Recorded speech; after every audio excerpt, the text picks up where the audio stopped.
إن الحمد لله نحمده ونستعينه ونستغفره ونعوذ بالله من شرور أنفسنا ومن سيئات أعمالنا من يهده الله فلا مضل له ومن يضلل فلا هادي له أشهد أن لا إله إلا الله وحده لا شريك له وأشهد أن محمدا عبده ورسوله أما بعد. Ini ibu-ibu masih pada ngobrol nih bu, belum siap ya? Hah? Suaranya kurang jelas. Sekarang gimana? Sekarang udah jelas? Iya. Nih harusnya panitia nih sebelum kajian udah ngetes ya. Baik ibu-ibu sekalian, kita lanjutkan kajian kita.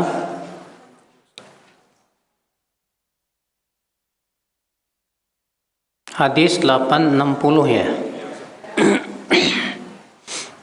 Hadis yang dikeluarkan Imam Baihaqi dalam Syu'abul Iman dari hadis Abu Umamah bahwa Rasulullah SAW bersabda kepada Ali bin Abi Thalib dari hadis Abu Umamah, "Idhhab fa inna fil bait thalathatan minhum ghulamun qad shalla fakhudhu wa la tadribhu fa inna qad nuhina an darbi ahli shalah." Pergilah, sesungguhnya di dalam rumah ada 3 orang, di antara mereka seorang budak yang sudah sholat. Ambillah ia dan jangan pukul ia, karena kita dilarang untuk memukul ahli sholat.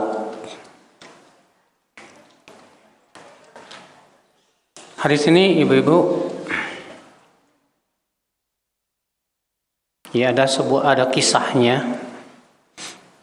Apa kisahnya? Yaitu bahwasanya Ali bin Abi Thalib radhiyallahu anhu meminta kepada Nabi sallallahu alaihi wasallam pembantu. Ali berkata, "Ya Nabi Allah, idfa ilaina khadiman." Wahai Rasulullah, berikanlah kepada kami pembantu. Qala idhhab fa inna fil baiti thalathah fakhudh ahad thalathah. Silakan kamu pergi ke rumah, di sana ada 3 budak hamba sahaya. Silakan kamu ambil salah satu dari 3 tersebut. Maka Nabi sallallahu alaihi wasallam bersabda, maka Ali berkata, Ya Nabi Allah, ikhtarli, wahai Nabi Allah, tolong pilihkan untukku saja, engkau yang memilih saja. Kata Rasulullah, ikhtar li nafsik, kamu aja yang milih. Kata Ali, wahai Nabi Allah, engkau saja yang memilih. Kata Ali, engkau saja yang memilih. Ya. Maka Rasulullah bersabda, pergilah, karena di dalam rumah itu ada 3 orang. Jadi antara mereka ada hamba saya yang sudah sholat dan sudah bagus Islamnya.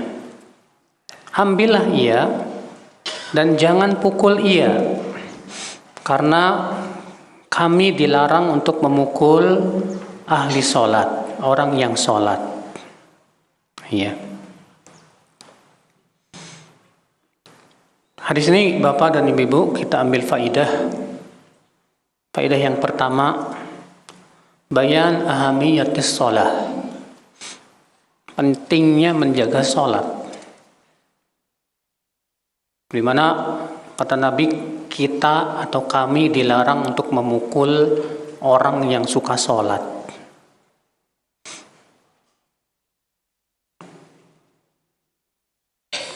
Hadis ini kita ambil faidah al-hathu ala husni muamalatil khadam al-muti'ina lillah. Anjuran untuk memperlakukan pembantu dengan baik. Siapa? Yaitu pembantu-pembantu yang taat kepada Allah, pembantu yang suka sholat. Makanya Bapak Ibu, ya kalau kita mencari pembantu itu hendaknya pembantu yang udah sholat, Pak. Kalau bisa, ya kalau misalnya nyari, jangan ngasal ya. Terkadang di antara kita karena sangat butuh pembantu, udahlah nggak sholat juga nggak apa-apa, yang penting punya pembantu. Iya. Kenapa demikian? Karena kata para ulama, sholat itu mencegah dari perbuatan keji dan mungkar. Maka kalau sholatnya dia bagus, dia jaga sholat dan yang lainnya, insya Allah pembantu itu orangnya jujur, iya, amanah. Kalau dia memang betul-betul menjaga sholatnya. Faedah selanjutnya, bulughun nasiha 'alal wajhil akmal liman arada. Itu menyampaikan nasihat dengan sebaik-baiknya bagi orang yang menginginkannya. Karena Ali di sini meminta Nabi SAW ya, yang memilih yang terbaik dari 3 hamba sahaya itu. Maka Rasulullah SAW memilih ya 1 orang yang sudah sholat. Dan memang ya orang yang sholat, dia betul-betul bisa menjaga sholat. Itu insya Allah Pak, kalau sholat dia benar-benar jaga, yang lain pun insya Allah dia akan jaga Pak. Makanya Al-Hasan Al-Basri berkata apa? Ada 2 amal, siapa yang menjaganya Allah akan jaga amalnya. Yang pertama apa? Sholatnya.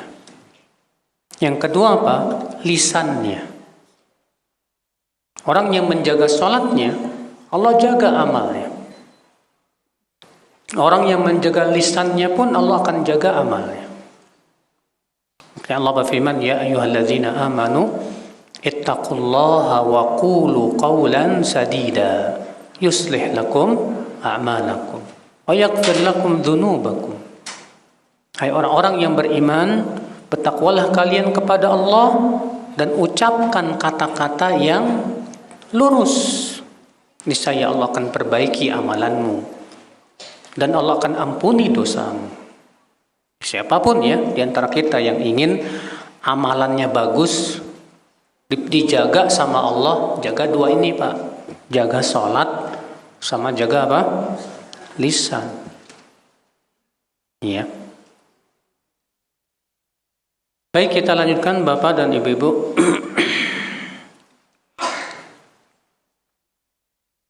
Kita masuk hadis berikutnya. Hadis 867.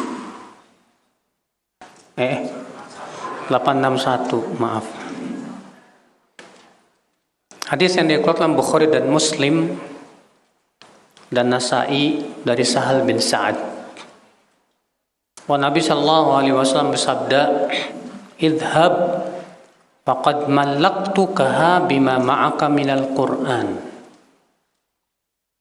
Pergilah, sungguh aku telah memilihkan kamu terhadap dia dengan mahar Al-Quran yang kamu telah pelajari. Hadis ini Bapak dan Ibu sekalian ada kisahnya juga. Ya. Di mana Al-Imam Bukhari dan Muslim meriwayatkan Ja'at imratun inan Nabi sallallahu alaihi wasallam. Ada seorang wanita datang kepada Nabi sallallahu alaihi wasallam. Faqalat, maka wanita ini berkata, "Ji'tu ahabu nafsi." Hai Rasulullah, aku datang untuk menghibahkan diriku kepadamu. Ya. Aku datang untuk menghibahkan diriku kepadamu. Faqamat tawilan, Maka si wanita ini berdiri aja. Fanadhara wa sawwab. Maka Rasulullah melihatnya ya dengan seksama, melihat wanita ini. Falamma tala maqamuha, ketika wanita itu terus berdiri dan lama berdirinya, dalam satu riwayat yang lain ternyata Rasulullah tidak minat. Rasulullah tidak menginginkan wanita tersebut.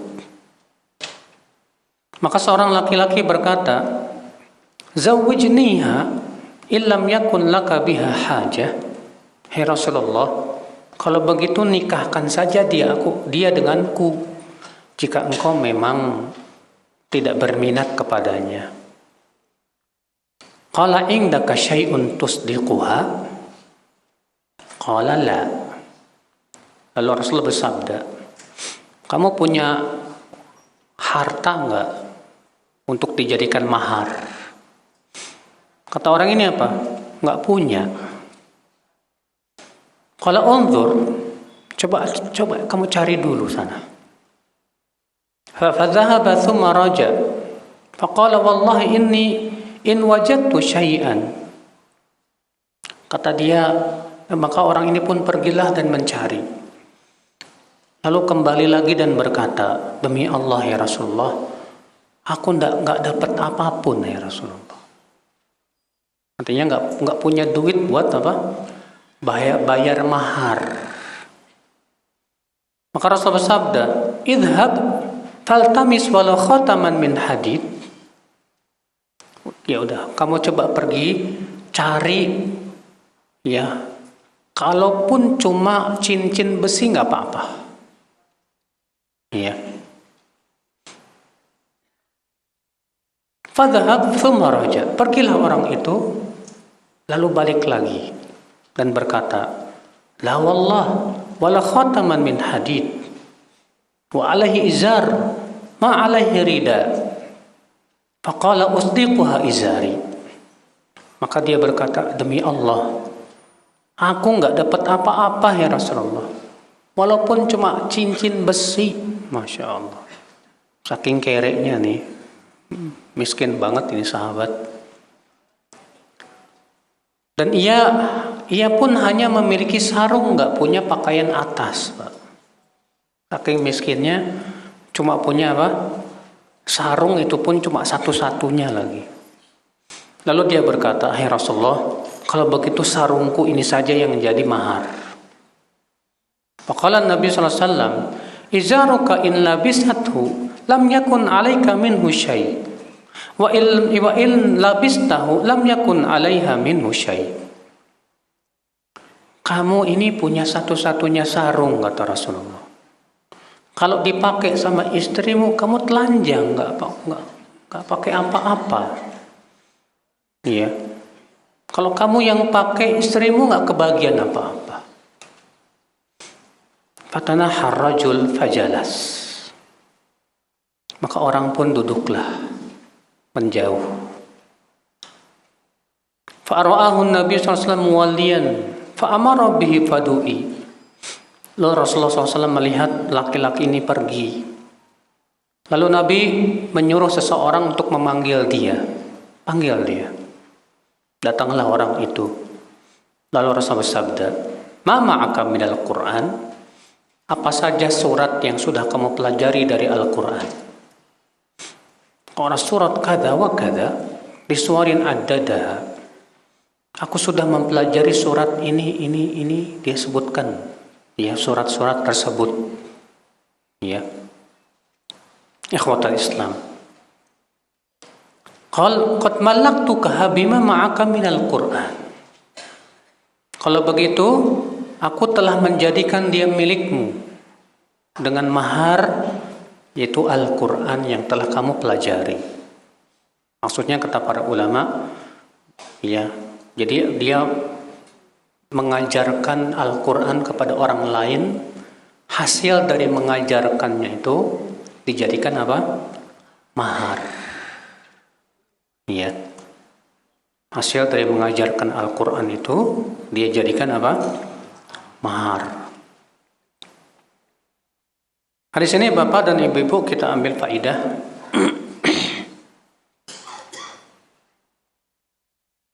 Hadis ini menunjukkan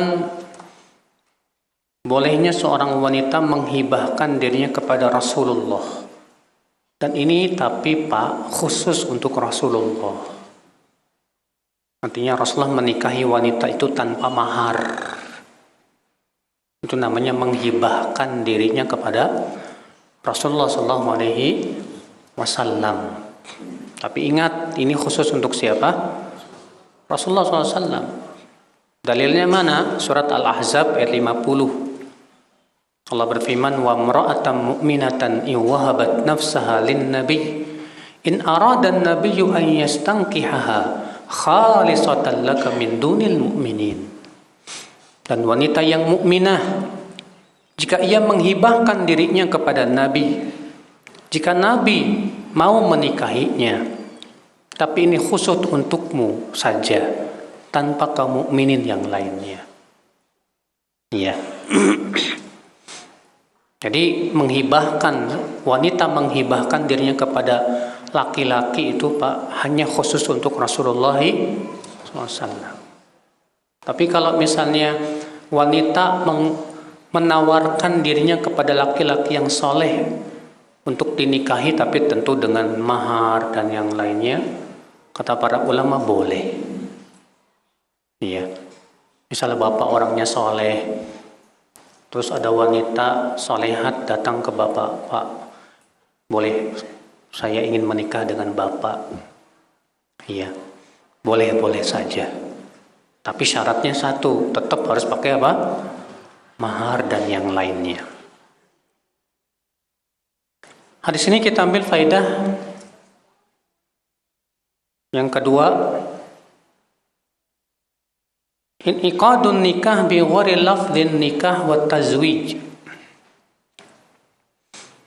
Bahwa nikah itu sah akadnya walaupun bukan dengan lafaz nikah. Ini sebetulnya masalah khilafiyah di kalangan para ulama. Ya, artinya kalau akad nikah nih Pak, boleh enggak lafadznya bukan begini? Kan yang masyhur kan, aku nikahkan kamu dengan anak saya yang bernama Fulana binti Fulan dengan mahar sekian yang dibayar secara apa? Tunai atau kredit misalnya. Iya. Nah, kalau misalnya lafadznya bukan nikah tapi begini, aku jadikan anakku jadi milikmu. Ya, seperti dalam hadis ini, di mana Nabi mengatakan, aku telah menjadikan dia menjadi milikmu dengan mahar Al-Quran yang telah kamu apa? Pelajari. Iya. Maka pendapat sebagian ulama mengatakan berdasarkan hadis ini menunjukkan bahwa ya, al-ibrah itu bil ma'ani la bil mabani. Yang dilihat itu adalah makna yang diinginkan apa, bukan sebatas lafadznya, Pak. Makanya dalam jual beli, ya, terkadang kita jual beli tapi lafadznya bukan jual beli, tapi maksudnya luar jual beli, maka itu jatuhnya jadi jual beli. Iya. Jadi sesuai dengan niatnya apa. Dan itu pendapat kebanyakan ulama. Adapun sebagian ulama mengatakan tidak boleh. Harus lafadznya dengan apa? Aku nikahkan kamu. Iya. Wallahu a'lam. Ini masalah khilafiyah. Faedah selanjutnya Bapak dan Ibu sekalian. Di sini menunjukkan inkahul mu'sir, yaitu anjuran untuk membantu orang lain menikah, orang yang susah itu menikah. Orang yang susah, nggak punya duit, kere, dia pengen nikah. Ya, coba kita bantu, berikan solusi kepada dia agar dia bisa menikah dan supaya dia bisa terhindar dari zina. Ya. Faedah selanjutnya, annal kafa'ah innama hiya fid din la fil mal. Wakaf kufu, sekufu itu hanya dalam agama, Pak, bukan dalam harta. Atas pendapat Imam Malik. Menurut Imam Malik, sekufu itu hanya dalam agama saja. Sementara sebagian ulama lain mengatakan tidak.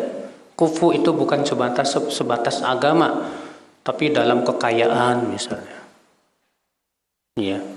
Sebagian ulama berpendapat kalau wanita bangsawan lebih baik nikahnya sama laki-laki apa? Bangsawan lagi. Sebab kalau wanitanya bangsawan, hartawan, laki-lakinya kere, nanti dinyein, Pak. Diinjek gitu, Pak. Iya. Banyaknya begitu. Ya, karena dianggap laki-lakinya miskin, nggak punya apa-apa. Sementara wanitanya kaya raya, punya harta. Ya. Itu pendapat sebagian ulama mengatakan tidak. Kufu juga harus bukan sebatas agama, tapi juga yang lainnya. Ya. Tapi Imam Malik menganggap bahwa kufu itu hanya dalam agama. Hanya dalam apa? Agama. Artinya wanita yang muslimah, yang bertakwa, hanya untuk laki-laki yang bertakwa saja, yang punya agama. Tidak boleh wanita yang baik-baik, yang muslimah, yang bertakwa dinikahi sama laki-laki yang fasik, yang suka berbuat maksiat. Iya. Maka dalam masalah ini semua ulama sepakat nggak boleh, Pak.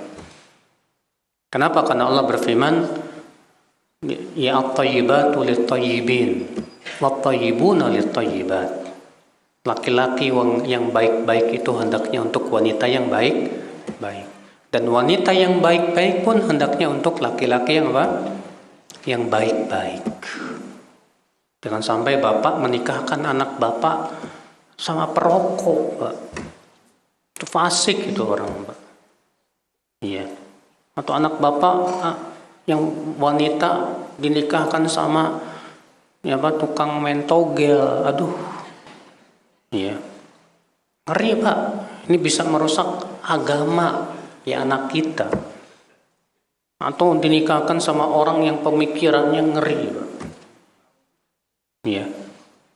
Makanya kalau pengen cari mantu, Pak, yang harus kita lihat pertama sholatnya dulu, Pak. Kalau dia memang sholatnya bagus, dia jaga sholat, insya Allah, ya, seperti Allah mengatakan, inna sholata tanha anil fahsya'i wal munkar. Orang yang takut sama Allah, ya. Nah, ini akal Islam. Faedah selanjutnya, annahu la hadda li aqallil mahar. Bahwa berapa mahar yang paling sedikit nggak ada batasannya. Mahar yang paling sedikit nggak ada batasannya, Pak. Yang penting si wanita itu ridho apa enggak. Makanya di zaman Rasulullah SAW ada seorang wanita yang dilamar sama laki-laki. Ternyata laki-laki ini hanya bisa memberikan mahar sepasang sendal. Kemudian dilaporkan hal itu kepada Rasulullah SAW. Apa kata Rasulullah kepada wanita ini? Araditi li nafsik. Ya, kamu ridho untuk diri kamu sepasang sendal itu. Kata wanita itu, aku ridho ya Rasulullah. Oh ya sudah. Iya. Rasul bersabda, inna min barakatil mar'ah min yumnil mar'ah, ya, sesungguhnya di antara tanda keberkahan seorang wanita itu apa, Pak? Mudah maharnya. Jadi wanita yang barokah itu tandanya apa? Ya, ya maharnya tidak menyusahkan laki-laki gitu. Tapi juga seorang wanita jangan sampai misalnya, kamu mau mahar apa? Terserah kamu aja. Nanti dikasih teh botol gimana, Pak? Ya, tetap harus mahar itu sesuatu yang sifatnya apa? Bernilai, Pak. untuk bisa dijadikan harta oleh si wanita tersebut. Iya. Nah ini. Faedah selanjutnya, wa fi anna al-imam yuzawwij man laysa laha waliyun khas liman yarahu kuf'an laha bi syarti ridaha. Hadis ini menunjukkan bahwa pemimpin kaum muslimin boleh menikahkan, dialah yang menikahkan wanita yang tidak punya wali. Ya. Jika si imam, si pemimpin itu memandang laki-laki ini sekufu dengan wanita tersebut. Ya. Walaupun tentunya dengan syarat si wanita itu ridho. Ya. Makanya Nabi mengatakan apa? Ana waliyu man la waliyalah. Akulah yang akan menjadi wali orang yang tidak punya apa? Wali. Jadi kalau wanita tidak punya wali, karena misalnya kedua orang tuanya, pamannya masih kafir, sementara dia sudah muslimah, mu'alaf, terus mau nikah, siapa yang menikahkan dia? Karena dia nggak punya wali. Karena wali itu syaratnya harus muslim, Pak. Tidak boleh apa? Kafir. Kalau kafir tidak sah jadi wali. Maka pada waktu itu, Pak, yang menikahkannya adalah siapa? Imam, pemimpin kaum muslimin atau naibnya. Kalau di zaman sekarang naibnya ya KUA itu. Ya Pak Naib. Ya. Faedah selanjutnya yang bisa kita petik dari hadis ini,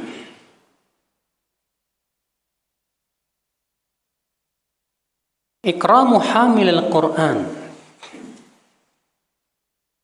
Mulianya penghafal Quran. Mulianya penghafal Al-Quran. Karena orang ini ketika sudah tidak punya harta apa-apa lagi, maka Nabi bertanya, kamu punya enggak hafalan Quran yang sudah kamu pelajari? Karena para sahabat itu bukan cuma ngapalin, Pak, tapi juga mereka betul-betul apa? Memahaminya. Nggak kayak kita. Kalau kita cuma hafal tapi nggak paham. Ya. Kalau para sahabat enggak. Kalau mereka hafal sekaligus apa? Paham betul. Maka kemudian Nabi pun menjadikan hafalan Qur'annya itu sebagai apa? Maharnya. Ya. Sebagian ulama mengatakan maksudnya adalah dia ajarkan Al-Quran itu kepada istrinya, dan itu jadi mahar buat dia. Sebagian lagi mengatakan dia mengajarkan kepada orang lain hasilnya untuk mahar. Ya. Namun pendapat yang pertama itu yang lebih kuat. Faedah selanjutnya, al-mubalaghatu fi taysiri amlin nikah.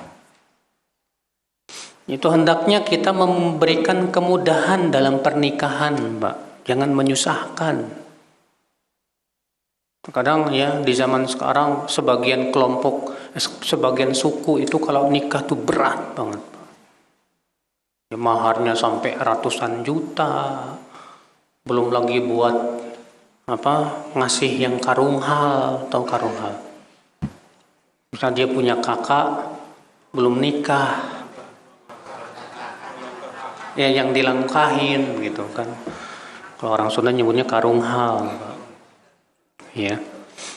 Belum lagi dibayar yang dilangkahin harus dibayar segala. Belum lagi emak bapaknya minta, aduh. Ya. Di Saudi itu masih seperti itu loh, Pak. Terutama akhwat pedesaannya itu, Pak. Saya punya dosen, dia cerita, anak saya SMP saja, mahar saya belum kebayar. Masih nyicil aja, nyicilin mahar. Masya Allah. Saking mahalnya itu, Pak, Masya Allah. Iya, makanya antum jangan cita-cita pengen punya akhwat Saudi, Pak. Paling dikasih jempolnya doang. Mahal. Iya. Tapi alhamdulillah zaman sekarang sudah mulai banyak yang paham, memberikan kemudahan, alhamdulillah. Rata-rata yang udah paham sunnah sih, Pak. Iya. Makanya akhwat yang paham sunnah insya Allah nggak mahal. Karena dia tahu bahwa tanda keberkahan seorang wanita itu apa? Maharnya nggak mahal-mahal. Ya, nggak minta dibeliin Mercedes atau Lamborghini. Mengerikan. Sampai 60 tahun nggak ada yang berani itu, Pak. Faedah selanjutnya akhul Islam.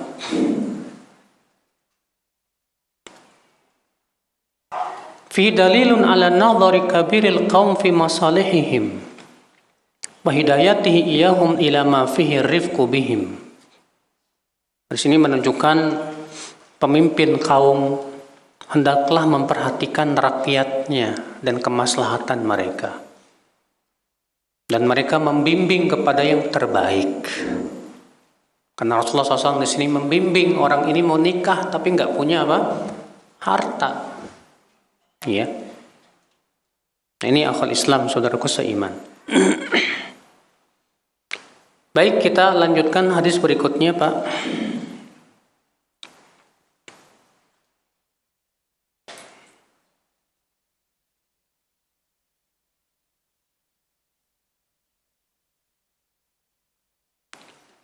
Hadis yang dikeluarkan oleh Abu Nuaim dari Dihyah. Bahwa Nabi SAW bersabda, idhabu ila sahibikum fa akhbiruh anna rabbi qad qatala rabbahu al-lailah, yakni Kisra. Pergilah kepada teman kamu itu, kabarkan dia bahwa Tuhanku Allah telah membunuh rajamu itu di malam ini, yaitu Kisra. Ya. Ikhwatul Islam, saudaraku seiman. Jadi hadis ini Bapak sekalian yang menceritakan tentang terbunuhnya Kisra, Pak. Ya, di mana Kisra itu raja Persia. Raja Persia itu ya yang terkenal dengan Yazdajrid pada waktu itu, dan memang pada waktu itu sebagai negara adik kuasa di zaman Rasulullah SAW. Di mana pada waktu itu negara adik kuasa ada dua, Persia dan Romawi. Ini dua negara yang selalu berperang untuk memperebutkan apa? Kekuasaan. Iya. Nah, akhul Islam, saudaraku sekalian, di mana Rasulullah SAW mengabarkan tentang raja Persia yang berkuasa di zaman Rasulullah SAW, bahwa ia telah terbunuh, di mana ia terbunuh dikhianati oleh sebagian ajudannya dan mati dan terbunuh, digantikan kemudian raja Persia berikutnya yang kemudian diperangi oleh Abu Bakar semeninggal Rasulullah SAW. Di mana Rasulullah SAW mengirimkan utusan-utusan, Pak, setelah perdamaian Hudaybiyah itu, Pak, kepada raja Persia, raja Romawi, dikirim surat, didakwahi kepada apa? Islam. Adapun raja Romawi ketika menerima suratnya Rasulullah SAW, dihormati itu suratnya, disimpan baik-baik, bahkan disimpannya dalam kotak emas. Iya. Adapun Persia, ketika datang suratnya Rasulullah SAW, disobek-sobek, sobek-sobek sama dia. Kemudian Rasulullah diberitahu tentang perbuatan dua raja ini. Apa kata Rasulullah ketika mendengar bahwa raja Romawi itu menghormati surat Rasulullah SAW? Apa kata Rasulullah? Satabqa lahum mamlakatuhum. Kerajaan mereka akan masih tetap agak ada. Ketika Rasulullah diberitahu bahwa raja Persia itu merobek-robek surat Rasulullah SAW, Rasulullah mendoakan semoga Allah merobek-robek kerajaan mereka. Dan ternyata benar, Pak. Ya, di masa Umar bin Khattab, Persia habis. Seluruhnya dikuasai oleh kaum muslimin. Tak tersisa.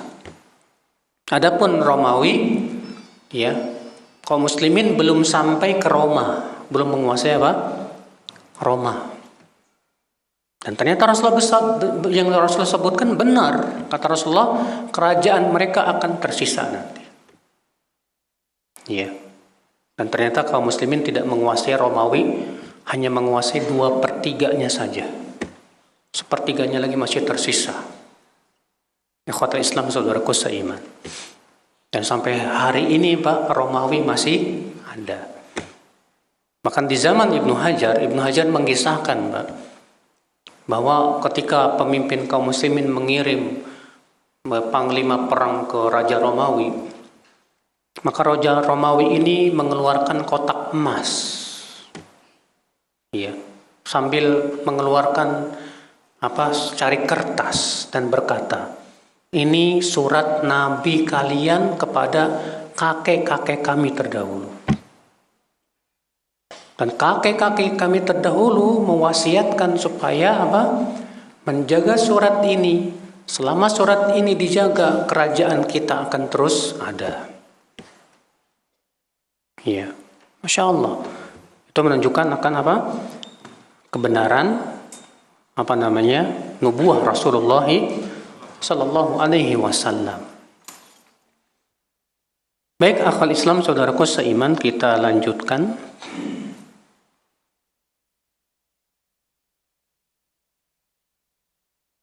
Hadis yang di 863, hadis yang dikeluarkan oleh Imam Ahmad dalam musnadnya, Ibnu Hibban, dari Talq bin Ali, bahwa Nabi Shallallahu Alaihi Wasallam bersabda, "Idhabu bihadzal ma', fa idza qadimtum baladakum faqsiru bai'atakum, wandahu makanaha min hadzal ma', wattakhidhuha masjidah."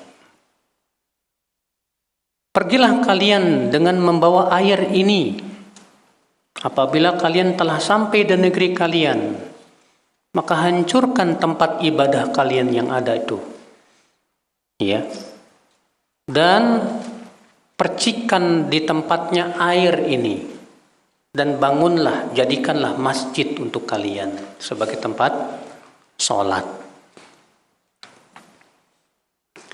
Ikhwatul Islam, saudaraku seiman, di sini Nabi Shallallahu Alaihi Wasallam bersabda kepada sebagian sahabat yang mereka datang masuk Islam,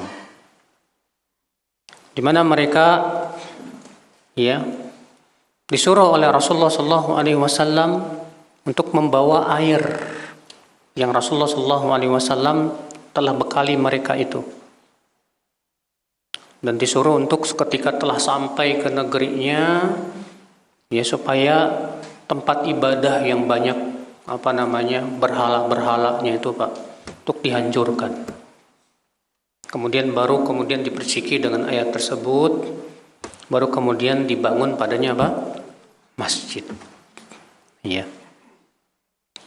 Di sini akal Islam kita ambil faidah.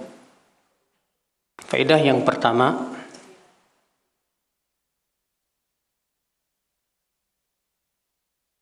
yaitu tabarruk dengan apa yang Rasulullah SAW telah berikan berupa air dan yang lainnya. Tabarruk itu artinya ngalap berkah.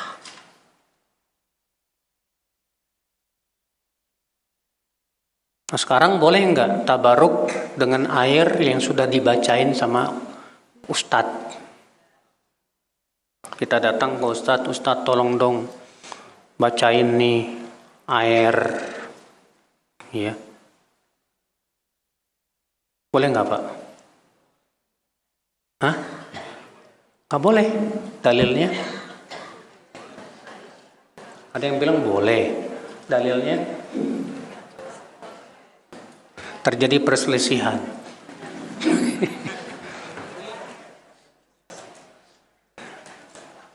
Pendapat yang wallahu alam Bapak, ya. Pendapat yang paling kuat dalam hal ini boleh. Kenapa? Karena Nabi Shallallahu Alaihi Wasallam pernah membacakan Al-Quran di air. Lalu kemudian, ya, Nabi menyemburkan air itu kepada sahabat yang sedang sakit. Sahabat ini sedang apa? Sakit.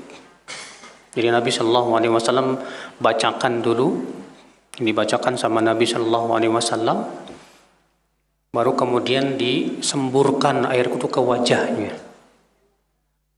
Iya. Maka yang seperti ini wallahu alam boleh. Iya. Makanya kalau misalnya antum datang ke Ustadz, saya lagi sakit, tolong dong airnya bacain. Sama Ustadznya bacain Bismillah, Al-Fatihah dan yang lainnya. Kemudian antum guyurkan ke tubuh antum, boleh? Boleh, gak apa-apa. Saya jadi ingat sekitar 7 tahun yang lalu, Pak. Ada bapak-bapak datang dalam keadaan dia pakai kursi roda gitu, Pak. Gak bisa jalan. Terus dia bawa air, datang ke rumah, Ustadz tolonglah bacain ini airnya buat saya. Aduh, saya ingat hadis Nabi SAW pernah membacakan apa? Al-Quran kepada air. Maka kemudian saya bacakan Al-Fatihah. Ya, setelah saya bacakan, saya kasih. Tahun depannya dia telepon, Ustadz, alhamdulillah saya sudah sembuh. Iya. Kata saya, Allah yang menyembuhkan, Pak, bukan saya. Iya. Biiznillah. Alhamdulillah. Kayak yang jelas, yang seperti ini boleh, Pak. Iya. Karena pernah dilakukan oleh Rasulullah Sallallahu Alaihi Wasallam. Di sini kita ambil faedah, Pak. Tidak bolehnya kita sholat di tempat yang banyak sesuatu yang disembah selain Allah. Patung-patung misalnya, gambar-gambar misalnya. Iya. Adapun kalau di tempat itu tidak ada patung, tidak ada gambar, ya, maka sebagian ulama mengatakan boleh. Makanya ikhtilaf para ulama tentang boleh enggak sholat di gereja. Ya. Sebagian ulama mengatakan boleh, tapi dengan syarat tidak ada padanya apa? Berhala, baik berupa salib ataupun patung atau gambar dan yang lainnya. Kalau itu semua tidak ada, kosong, boleh, silakan. Iya. Allahu a'lam. Di sini menunjukkan Bapak sekalian pentingnya membangun masjid di suatu perkampungan. Pentingnya membangun apa? Masjid. Ya, bahkan di perkampungan yang nggak ada masjidnya, yang kata Rasulullah tidak ada 3 orang yang tinggal di sebuah kampung dan tidak dikumandangkan padanya adzan, kecuali setan akan menguasai mereka itu. Makanya jangan mau tinggal di klaster nggak ada musolanya. Ya, banyak di antara kita terkadang pengen tinggal di gitulah perumahan mewah, Pak. Perumahan klaster-klaster mewah, tapi nggak ada masjid. Ya, nggak kedengaran masjid. Maka yang kayak ginian nih, Pak, klaster yang dikuasai setan. Klaster yang dikuasai apa? Setan. Jangan mau. Cari tempat tinggal itu yang di situ ada masjid dan ulama, ahli ilmu. Rasulullah SAW sabda, la taskunu fil kufur fa inna sakinal kufur kasakinil kubur. Jangan kalian tinggal di kufur, karena orang yang tinggal di kufur itu seperti tinggal di kuburan. Ya, para ulama mensyarah makna kufur itu apa? Kufur itu adalah desa yang kosong dari ilmu dan ulama. Ya. Desa yang kosong dari ilmu dan ulama saja, Pak. Kita dianjurkan untuk jangan tinggal di situ. Kenapa kata para ulama? Karena biasanya tempat-tempat yang jauh dari ilmu dan ulama akan sangat mudah, Pak, tersebar di situ kesyirikan, kesesatan. Demikian pula tersebar berbagai macam penyimpangan. Nah, tapi kalau di situ ada ilmu ulama, masya Allah, kita juga bisa menggali ilmu, menuntut ilmu, terbimbing kita hidup kita, ya beribadah kepada Allah Subhanahu Wa Taala. Ya. Hadis selanjutnya 864. Hadis yang dikeluarkan Bukhari dan Muslim, Abu Daud, Nasai, Ibnu Majah dari Aisyah. Bahwa Nabi SAW bersabda, "Idhabu bihadhil khamisah ila Abi Jahm bin Hudzaifah. Wa'tuni bi ambijaniyatihi fa innaha alhatni hanifan fi salati." Pergilah membawa pakaian ini kepada Abu Jahm bin Hudzaifah dan tolong bawakan ambijaniyah. Ambijaniyah itu pakaian yang terbuat dari kain wol, tapi tidak ada padanya hiasan. Pakaiannya kasar ya. Karena sesungguhnya tadi hiasan-hiasan yang ada di pakaian tersebut membuat aku lalai dalam sholatku. Jadi Pak Abu Jahm kan menghadiahkan kepada Rasulullah SAW baju. Tapi sayang di baju itu ada apa? Ada hiasan-hiasannya, Pak. Ya. Nah, ketika Rasulullah sholat, Rasulullah merasa terganggu dengan hiasan yang ada di pakaian tersebut. Maka setelah selesai sholat, Rasulullah langsung mencabutnya seperti Rasul nggak suka. Lalu Rasul bersabda, tolong bawa pakaian ini kepada Abu Jahm. Iya. Dan bawakan pakaian yang lain, itu pakaian ambijaniyah. Karena hiasan yang ada di pakaian ini membuat aku lalai dalam sholatku. Hadis ini menunjukkan bahwa kita ambil faidah. Faidah yang pertama, anjuran memberikan hadiah terutama kepada para alim ulama.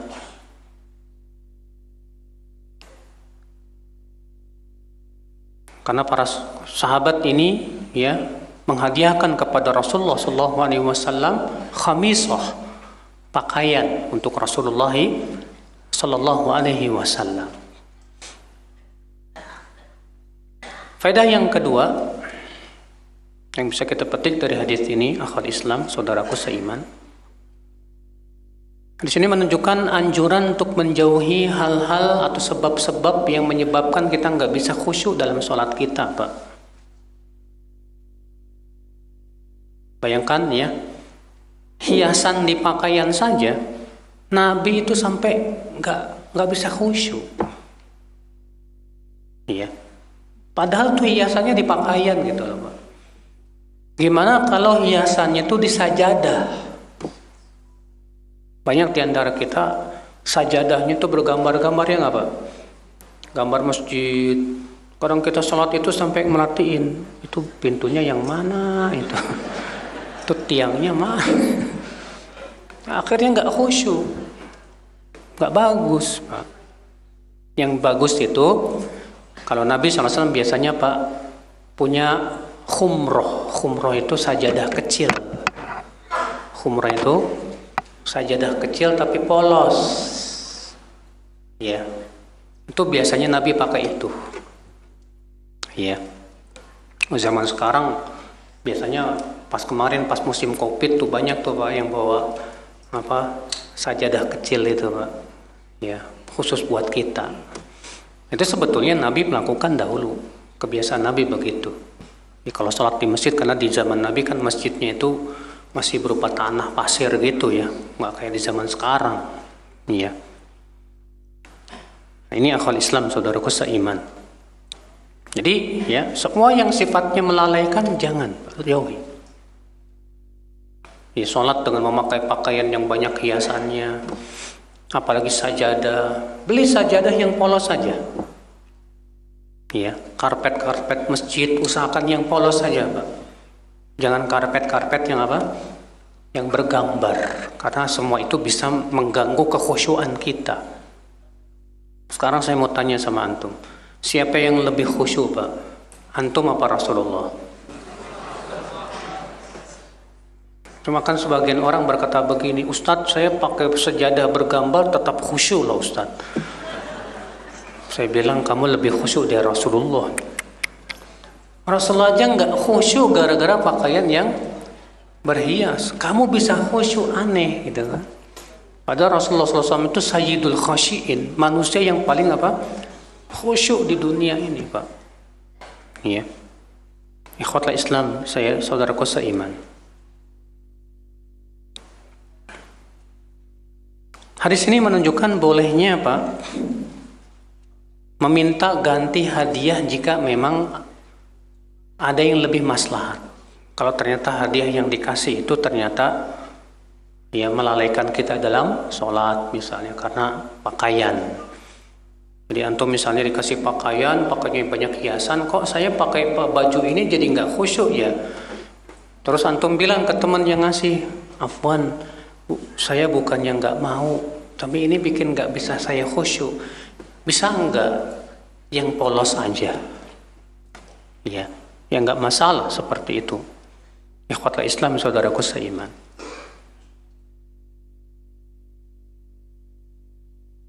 Hadis 865.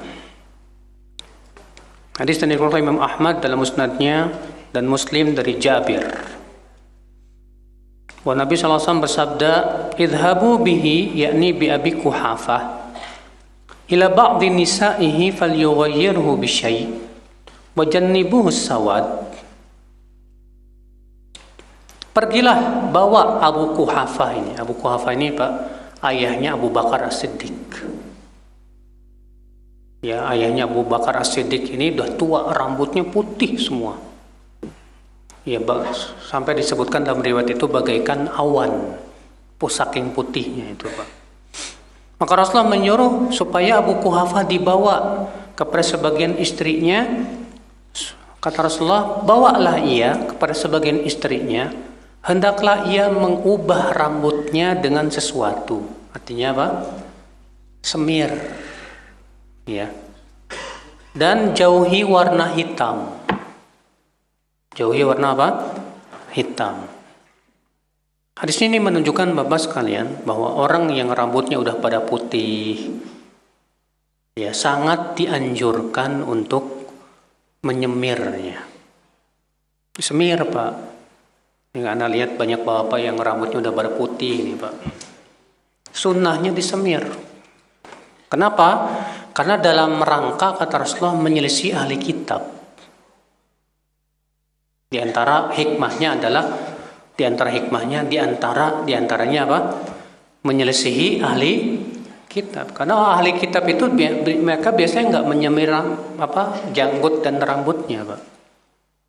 Maka kita kaum muslimin dianjurkan, ya. Tapi jangan sampai memakai satu warna ini. Apa itu? Warna hitam. Bapak mau pakai warna apa aja silakan. Mau hijau, merah, kuning, bodoh, terserah. Boleh saja, tidak ada larangan. Ya. Misalnya rambut bapak disemir pakai warna hijau, ya. Atau warna merah, ya, kayak pesulap merah dong. Ya.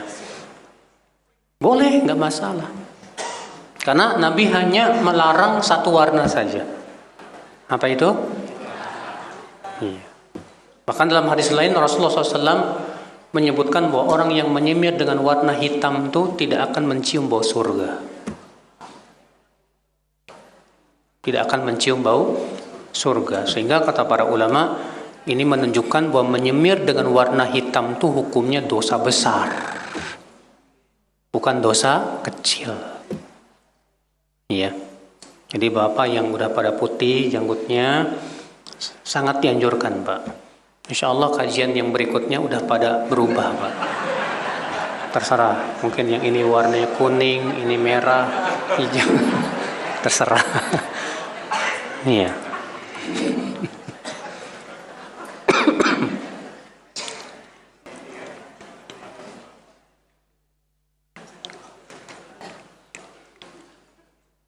Hadis berikutnya, hadis 866. Hadis yang diriwayatkan oleh Bukhari dan Muslim dari hadis Anas. Bahwa Nabi SAW bersabda kepada seorang sahabat, "Ara an taj'alaha fil aqrabin." Aku memandang kamu berikan hartamu itu ya kepada karib kerabatmu.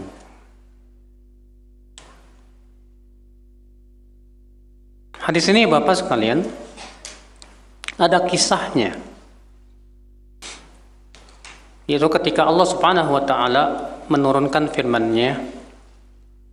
Allah berfirman dalam surat Ali Imran, "Lan tanalul birra hatta tunfiqu mimma tuhibbun." Kamu tidak akan sampai kepada kebaikan sampai kalian menginfakkan harta yang kalian cintai. Ya. Artinya kamu tidak akan sampai kepada kebaikan sampai menginfakkan harta yang kita cintai. Ya. Nah, adalah kata Anas, Abu Talha itu ayahnya Anas. Aksaro ansori malan. Abu Talha ini Pak, orang Ansor yang paling banyak hartanya Pak. Ya. Wa kana ahabba amwali ilai Bayroha. Dan ternyata harta dia yang paling dia sukai itu sebuah tanah yang bernama Bayroha. Wa kanat mustaqbilatal masjid, di mana Bayroha ini adanya di depan masjid. Adanya di mana? Di depan masjid. Wa kana Rasulullah SAW yadkhuluha wa yashrabu min ma'in fiha tayyib. Dan kebiasaan Rasulullah itu masuk ke Bayroha itu. Dan beliau minum dari airnya yang segar. Ketika Allah turunkan ayat tadi, "Lan tanalul birra hatta tunfiqu mimma tuhibbun." Kamu tidak akan sampai kepada kebaikan sampai kamu menginfakkan harta yang kamu cintai. Maka Abu Talha pun langsung datang kepada Rasulullah SAW dan bersabda, "Ya Rasulullah, inna Allah yaqulu fi kitabih." Wahai Rasulullah, Allah berfirman dalam Al-Quran, "Lan tanalul birra hatta tunfiqu mimma tuhibbun." Kamu tidak akan sampai kepada kebaikan sampai kamu menginfakkan harta yang kamu cintai. Wa inna ahabba mali ilai Bayroha. Hai Rasulullah, hartaku yang paling aku cintai itu Bayroha, hai Rasulullah. Fa inna sadaqah lillah. Ya, aku akan sedekahkannya untuk Allah saja. Arju birroha wa dhukhraha indallah. Aku berharap pahala di sisi Allah saja. Fadhu'ha haitsu syi'ta. Silahkan hai Rasulullah, engkau bagi-bagikan sesuai yang engkau pandang baik. Silahkan, terserah engkau aja. Waqala Rasulullah SAW. Maka Rasulullah SAW bersabda apa Pak? Dzaka malun rabih. Dzaka malun rabih. Itu ucapan kebiasaan kalau orang Arab ya. Kalau ngelihat sesuatu yang mengagumkan, Masya Allah itu gitu Pak. Ya, jadi kebiasaan orang Arab begitu. Kalau mendengar atau melihat sesuatu yang mantap lah gitu lah Pak istilahnya. Itu mereka mengucapkan nih bah. Ya, kalau orang Indonesia Pak, wah. Ya. Wah juga bahasa Arab. Dalam hadis disebutkan, "Inna sa'id liman jumnibal fitan fawah." Wah. Kata Rasulullah, sesungguhnya orang yang bahagia itu yang dijauhkan dari fitnah. Kata siapa? Fawah. Ya. Kemudian dijadiin bahasa Indonesia. Wah. Padahal asalnya dari bahasa Arab, wahab. Ya, artinya apa? Hebat sekali, mantap. Ya. Demikian pula, ya. Ini Rasulullah SAW ketika mendengar sahabat ini mau menginfakkan harta yang paling dia suka itu apa? Bayroha. Kata Rasulullah, bah. Ini harta yang sangat menguntungkan, kata Rasulullah. Bah. Ya. Waqad sami'tu ma qulta fiha wa inni ara an taj'alaha fil aqrabin. Sungguh aku telah mendengar yang kamu ucapkan tadi. Tapi aku memandang, kata Rasulullah, kamu bagikan buat karib kerabatmu saja. Kamu bagikan bayroha ini buat siapa? Karib kerabatmu. Maka Abu Talhah berkata, af'al ya Rasulullah. Aku akan lakukan ya Rasulullah. Faqasamaha Abu Talhah fi aqrabihi wa bani ammihi. Maka Abu Talhah pun kemudian membagi-bagikan kepada karib kerabatnya, Pak. Ya, kepada anak-anak pamannya. Masya Allah. Hadis ini Bapak dan Ibu kita ambil faidah. Ini menunjukkan, Pak, keutamaan menginfakkan harta yang paling kita cintai. Menginfakkan harta yang paling apa? Kita cintai. Kenapa? Karena itu yang paling berat. Sedangkan al-ajru biqadril masyaqqah. Pahala itu disesuaikan dengan beratnya apa? Amal. Semakin berat semakin besar. Bahkan ya kata para ulama salafus saleh terdahulu itu, Pak, kalau punya harta dan semakin mereka mencintai harta tersebut, malah mereka infakkan. Itu keistimewaannya para sahabat. Ya, nggak kayak kita. Yang kita infakkan tuh yang jelek-jelek aja, atau yang biasa-biasa aja. Yang paling kita sukai, yang paling kita cintai, kita tahan. Tolong, ya. Ya. Kenapa? Karena memang iman kita dibandingkan dengan iman mereka jauh, Pak. Iya. Walaupun memang dalam hal ini bukan wajib. Bukan apa? Wajib. Ini hanya keutamaan saja. Antum misalnya punya harta yang paling antum sukai apa misalnya? Mobil antum. Ya. Infakan, Pak. Kecuali kalau antum butuh banget, ya. Kalau antum nggak punya mobil, malah naik angkot, ikhtilat, laki-laki, perempuan, ya. Jadi akhirnya kita malah jatuh kepada sesuatu yang sifatnya dosa, ya. Mendingan kita pertahankan saja. Ya, akhwat Islam, saudaraku seiman. Di sini kita ambil faedah yang kedua, keutamaan sedekah kepada karib kerabat. Itu lebih utama daripada sedekah kepada selain mereka. Banyak di antara kita, Pak, kalau sama temennya itu loyal, ya, jor-joran ngasih duit dan yang sama kakak adiknya pelitnya minta ampun. Nah, ini yang salah nih, Pak. Justru sedekah kepada adik kita, kakak kita, keluarga kita yang miskin, yang susah, itu pahalanya dua. Ya, yang pertama apa? Pahala sedekah. Yang kedua apa? Pahala menyambung silaturahim, masya Allah. Iya. Maka dari itu, saudaraku, ya, di sini Nabi SAW mengatakan kepada Abu Talhah yang ingin menginfakkan kebun yang bernama Bayroha itu. Apa kata Rasulullah? Ara an taj'alha fil aqrabin. Aku melihat kamu bagi-bagikan buat karib kerabatmu. Iya. Didahulukan, kalau ada karib kerabat yang susah, dia dulu yang kita perhatikan sebelum yang lain. Faedah selanjutnya,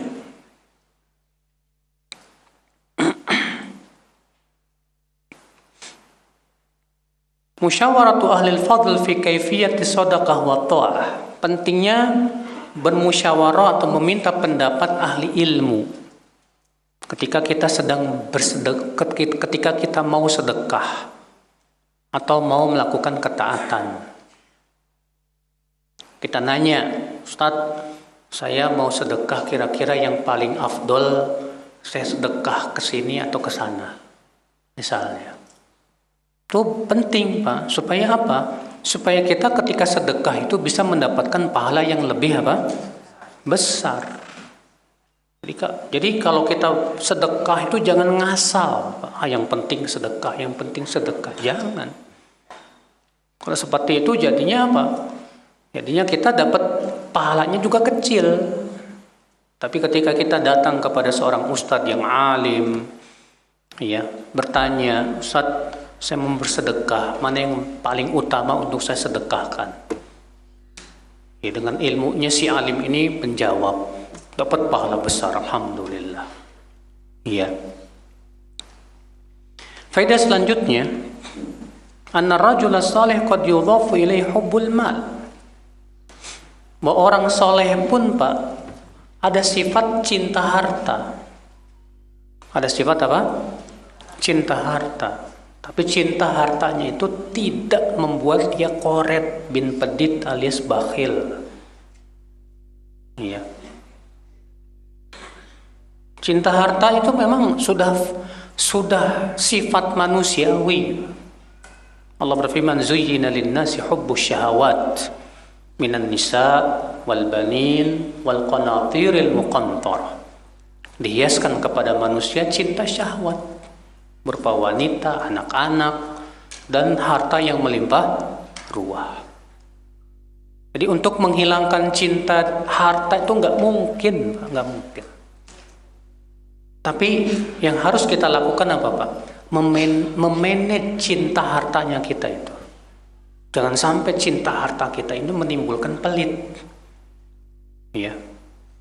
Maka lihat para sahabat, mereka semakin mencintai suatu harta malah semakin disedekahkan, diberikan kepada kerabatnya, fakir miskin dan yang lainnya.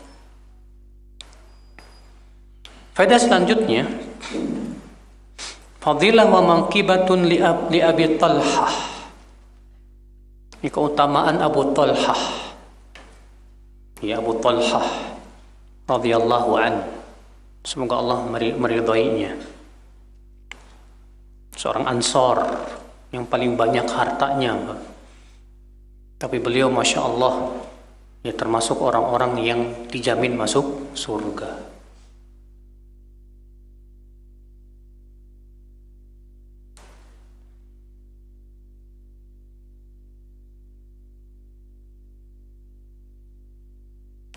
Baik, saya kira cukup sampai di sini. Kita buka tanya jawab.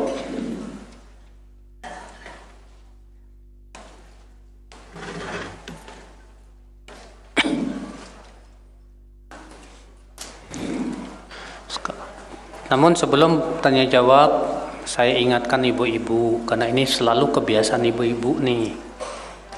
Tolong jangan ngobrol. Ya, Bu. Ini sunnahnya ibu-ibu zaman sekarang nih. Ya. Kalau tanya jawab, seakan-akan itu waktu apa? Ngobrol. Ya, jadi temannya ingetin ya, Bu. Kalau ngobrol jangan diladenin tuh. Ingetin. Nabi Yakub alaihissalam merasa sedih mengingat Nabi Yusuf hingga buta matanya. Sampai batas mana rasa sedih yang dibolehkan dan tidak berlebihan, Ustadz? Tentang sedihnya Nabi Yakub itu bukanlah untuk menjadi uswah, Pak. Bukan untuk dijadikan tauladan sehingga sedihnya berkepanjangan. Ya. Bahkan kata Ibnu Taimiyah, Allah tidak pernah menyuruh kita bersedih. Namun juga Allah tidak melarang kita untuk apa? Bersedih. Yang dilarang itu kalau kesedihan kita menimbulkan sikap-sikap yang menunjukkan seakan kita tidak ridho dengan ketentuan siapa? Allah. Dan sedih itu sendiri nggak ada manfaatnya, Pak. Bahkan seringkali menimbulkan mudarat. Orang yang panjang sedihnya akan menimbulkan banyak penyakit biasanya, Pak. Iya. Maka dari itu sebaik-baiknya adalah yang dilakukan oleh Rasulullah sallallahu alaihi wasallam. Uswah kita, qudwah kita adalah Rasulullah sallallahu alaihi wasallam. Rasulullah SAW meninggal anaknya yang bernama Ibrahim. Rasulullah sedih, iya, berlinang air matanya, betul. Tapi apakah Rasulullah terus dirundung kesedihan? Enggak. Ya, tawakal sama Allah. Dan ingatlah ya bahwasanya setiap orang yang kita cintai pasti akan meninggal dunia. Makanya malaikat Jibril berkata kepada Rasulullah, apa kata malaikat Jibril? Ya Muhammad, ahbib man syi'ta fa innaka mufariquh. Wahai Muhammad, cintai orang yang kamu cintai, silahkan. Sesungguhnya pasti kamu akan berpisah dengan dia. Pasti setiap orang yang kita cintai pasti ada perpisahan, Mbak, ada apa? Ima dia yang meninggal duluan meninggalkan kita, atau kita duluan yang meninggal. Iya. Makanya Ali bin Abi Thalib menyuruh supaya cinta kita kepada orang yang kita cinta itu jangan terlalu berlebihan, Pak. Supaya apa? Supaya ketika kita ditinggal meninggal pun kita tidak terlalu apa? Banget sedihnya sampai berlarut-larut bahkan terkadang. Iya. Kewajiban kita tawakal sama Allah. Tawakal sama Allah, serahkan semuanya kepada Allah Subhanahu wa taala. Karena kesedihan tidak sama sekali menjadi solusi. Kalau antum ditimpa musibah lalu sedih, apakah dengan sedih itu musibah hilang? Ya enggak. Kalau antum ditinggal meninggal anak, apakah dengan sedih anak bisa hidup lagi? Ya enggak. Jadi sedih ada manfaatnya? Enggak ada, Pak. Enggak ada manfaatnya sama sekali.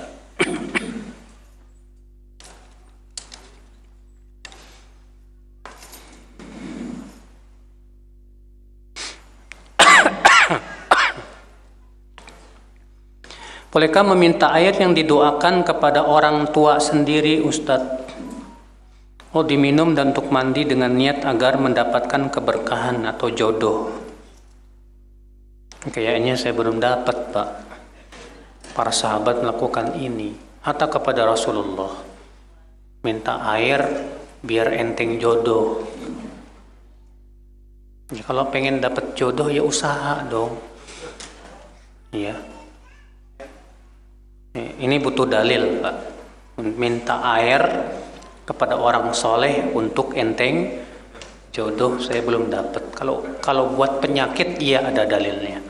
Tapi kalau untuk enteng jodoh saya belum dapat dalilnya nih, Pak. Minta sama Allah, ya.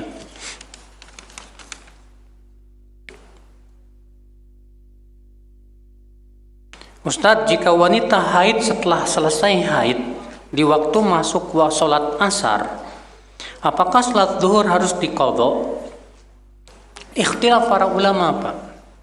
Kalau wanita haid selesai haidnya itu di waktu asar, apakah dia mengqadha juga waktu zuhur? Jumhur mengatakan iya. Hendaklah ia mengqadha juga waktu apa? Sholat zuhur. Sementara sebagian ulama, dan ini yang dirojihkan oleh Syekh Utsaimin seingat saya, dia hanya mengqadha asar saja. Dan kepada pendapat ini saya condong. Kenapa? Karena zuhur yang dia masih haid itu tidak ada kewajiban lagi untuk mengqadha. Ya. Yang diwajibkan hanya waktu yang ada saja, yaitu apa? Asar. Jadi cukup dia sholat apa? Asar. Tidak perlu sholat zuhur. Demikian pula kalau si wanita baru selesai haid mendekati subuh. Misalnya selesai haidnya jam berapa? Jam 3 malam. Sudah selesai. Apakah dia wajib mengqadha maghrib dan isya? Enggak perlu. Kenapa? Karena isyaknya saja sudah selesai. Waktu isya itu sampai pertengahan malam, Pak. Waktu isya itu hanya sampai pertengahan. Jam 3 itu bukan waktu sholat apapun juga. Ya, maka pada waktu itu, ya, pendapat yang saya condong kepadanya tidak perlu dia melakukan sholat apapun kalau memang baru haidnya selesai jam 3. Cukup dia setelah masuk subuh baru sholat subuh.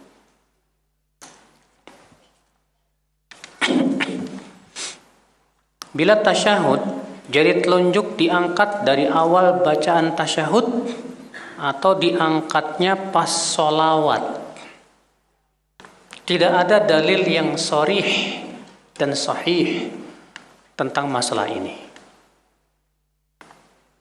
Iya, sehingga ikhtilaf para ulama kapan mengangkat jari telunjuk. Pendapat yang saya kuatkan bahwa jari telunjuk itu diangkat dari awal tahiyat. Kenapa?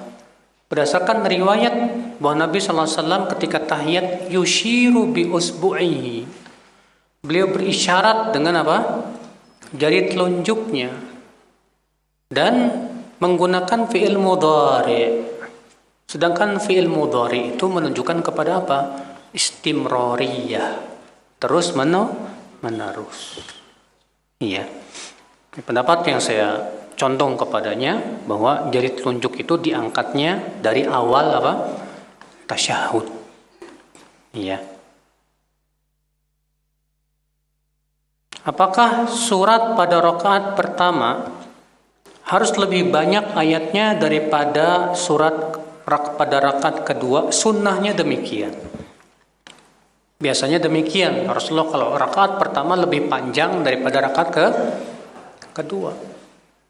Ya, tapi terkadang Rasulullah SAW membaca di rakaat kedua lebih panjang. Contoh di sholat Jumat, Nabi SAW di rakaat pertama membaca Sabbihisma Rabbikal, rakaat kedua membaca Hal Ataka Hadithul.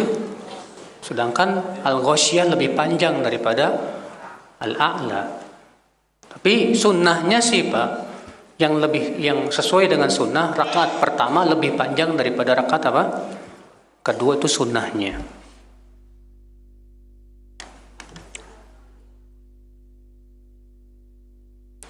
Saya safar, saya sholatnya di jamak.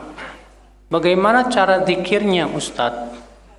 Waktu saya surat zuhur saya zikir, atau setelah menjamak. Kalau jamak itu artinya mengumpulkan dua Kalau safar dianjurkan jamak qasar, Pak. Kalau kita sedang safar dalam perjalanan ya. Nah, zikirnya bagaimana? Boleh kan, sunnahnya kan disebutkan dalam riwayat yang sahih itu Nabi ya sholat zuhur. Setelah sholat zuhur langsung qomat. Setelah qomat sholat asar. Setelah sholat asar mau zikir silahkan. Ya, sholat asar mau zikir silahkan. Sebagian ulama mengatakan zikir pun tidak disyariatkan. Kenapa? Karena sholat sunnah aja nggak disyariatkan. Sholat sunnah pun tidak disyariatkan. Allahu a'lam ya dalam hal ini. Yang jelas saya belum menemukan hadis bahwa Rasulullah SAW ketika safar setelah sholat berzikir. Saya belum menemukannya. Ya Allahu a'lam.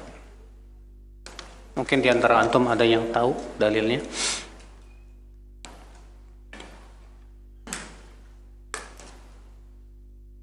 Bolehkah kita menerima hadiah makanan dan uang dari orang yang kerjanya haram?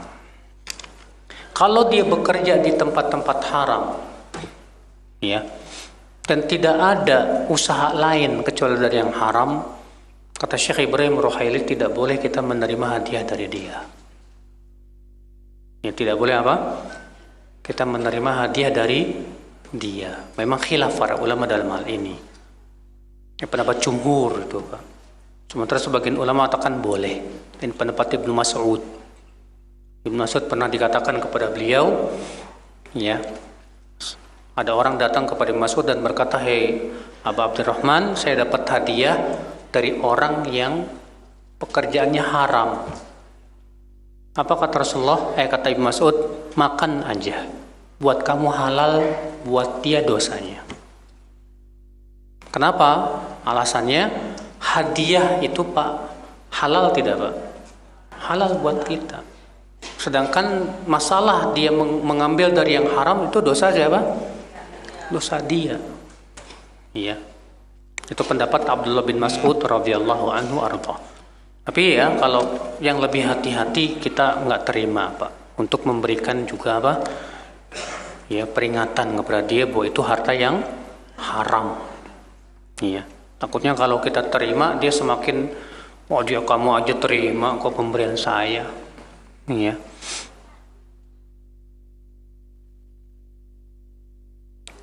Tadi disebutkan mahar boleh hafalan Al-Quran untuk syarat sah nikah. Ini kalau sudah tidak punya apa? Harta. Bukan ujug-ujug Pak. Iya. Maharnya ini aja ya, hafalan Quran. Bukan. Makanya Nabi SAW kan menyuruh dulu apa? Menyuruh dulu cari harta. Iltamis walau khataman min hadid. Cari walaupun cincin besi. Setelah nggak ada lagi, nggak ada apa-apa lagi, baru Nabi nanya, ya, apa saja surat yang sudah kamu hafal dan pelajari? Surat ini, surat ini, surat ini, surat ini. Baru, ya. Jadi jangan ujuk-ujuk, tetap mahar itu harus berupa apa? Harta, harus.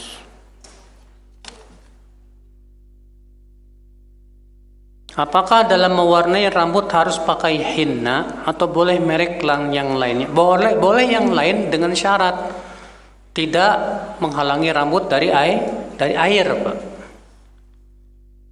Tidak menghalangi rambut dari apa? Dari air. Kalau henna dan katem itu, ya, itu tidak menghalangi rambut dari air. Makanya kan henna itu dalam beberapa waktu biasanya akan hilang, Pak. Nanti kita perlu untuk itu lagi gitu. Ya demikian.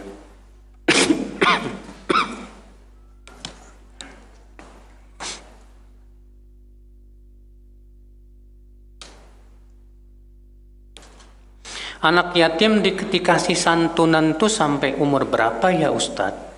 Perlu kita ketahui, disebut anak yatim itu kalau belum balik. Kalau udah balik mau bukan anak yatim, Mbak. Iya.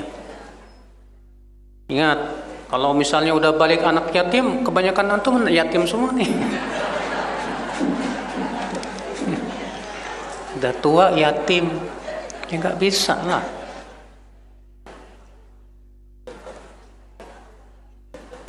Mana yang lebih utama, sedekah sama orang tua yang kaya atau saudara yang miskin? Yang miskin dong.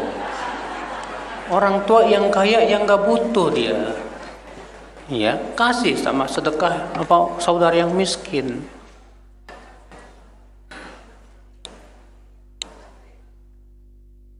Ada saudara yang punya anak laki-laki, mampu anaknya itu, tapi orang tuanya mengeluh tidak cukup yang diberikan untuk keperluannya. Apakah termasuk kerabat yang harus dibantu? Apakah tidak mengambil tanggung jawab anak kandungnya? Bagaimana sebaiknya? Nasihati anak kandungnya itu, kamu kan mampu, orang tuamu nggak cukup katanya. Dan bisa jadi Pak, anak tuh tahu sifat siapa? Orang tuanya. Orang tuanya terlalu banyak apa?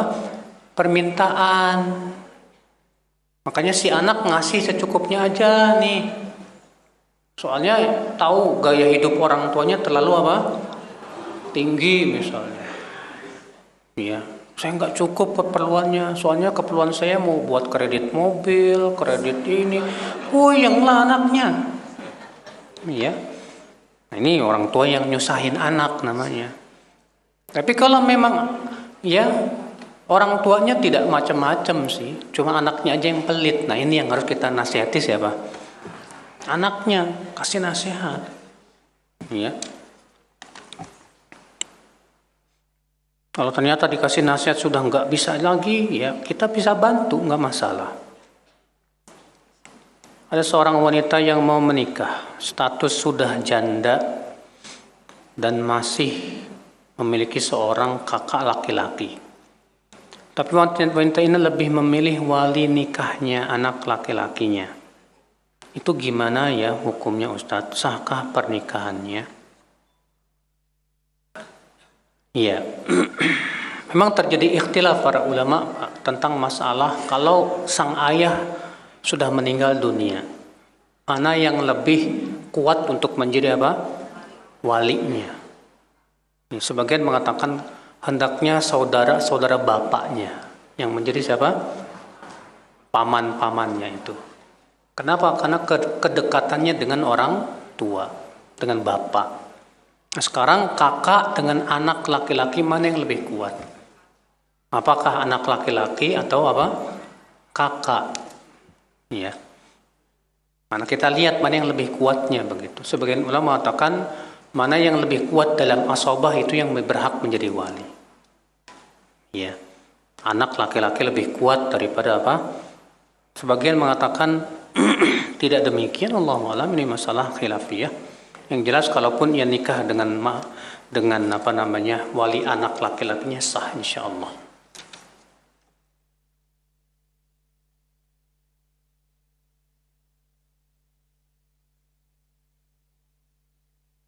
Bagaimana kita menginfakkan untuk kerabat, tapi kerabat kita nggak sholat, Ustaz, atau sholatnya kurang bagus.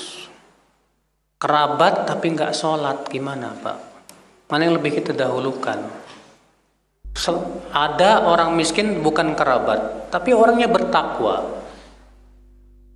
Ada kerabat tapi nggak sholat. Mana yang lebih dahulukan? Kita lihat. Kalau dengan kita bersedekah kepada kerabat, dengan cara itu kita bisa menasihati dia, menyuruh dia untuk sholat, lakukan. Iya, karena orang terkadang kalau dikasih jasa itu baru mau nurut, Pak. Iya, nah, kalau kita kasih dia sedekah, saya mau kasih kamu ke sedekah, tapi kamu syaratnya sholat ya. Nasihatin dia tentang pentingnya apa? Sholat, tentang wajibnya sholat. Iya, nah, demikian. Allahu a'lam. Semoga yang saya sampaikan bermanfaat. Yang benar semuanya dari Allah dan yang salah dari kekurangan ilmu saya dan dari syaitan. Ya, subhanakallah bihamdik asyhadu an la ilaha illa anta astaghfiruka wa atubu ilaik. Assalamualaikum warahmatullahi wabarakatuh.